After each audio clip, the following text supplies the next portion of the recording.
بسم الله الرحمن الرحيم ولقد آتينا موسى الكتاب وقفينا من بعده بالرسل وآتينا عيسى ابن مريم البينات وأيدناه بروح القدس أفكلما جاءكم رسول بما لا تهوى أنفسكم استكبرتم ففريقا كذبتم وفريقا تقتلون فقالوا قلوبنا غلف بل لعنهم الله بكفرهم فقليلا ما يؤمنون ولما جاءهم كتاب من عند الله مصدق لما معهم وكانوا من قبل يستفتحون على الذين كفروا فلما جاءهم ما عرفوا كفروا به فلعنة الله على الكافرين بئس ما اشتروا به أنفسهم أن يكفروا بما أنزل الله بغيا أن ينزل الله من فضله على من يشاء من عباده فباءوا بغضب على غضب وللكافرين عذاب مهين وإذا قيل لهم آمنوا بما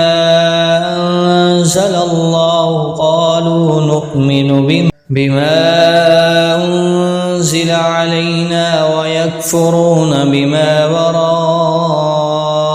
وهو الحق مصدقا لما معهم قل فلم تقتلون أنبياء الله من قبل إن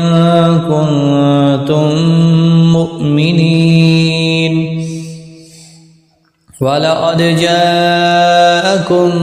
موسى بالبينات ثم اتخذتم العجل من بعده وأنتم ظالمون وإذ أخذنا ميثاقكم ورفعنا فوقكم الطور خذوا ما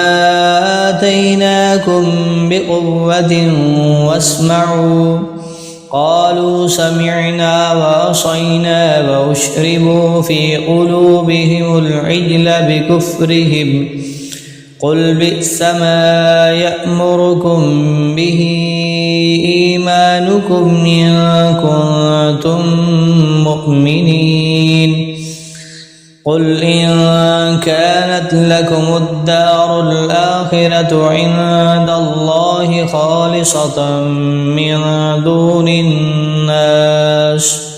فتمنوا الموت إن كنتم صادقين ولن يتمنوه أبدا بما قدمت أيديهم والله عليم بالظالمين ولتجدنهم أحرص الناس على حياة ومن الذين أشركوا يود أحدهم لو يعمر 1000 سنة وما هو بمزحزحه من العذاب أن يعمر والله بصير بما يعملون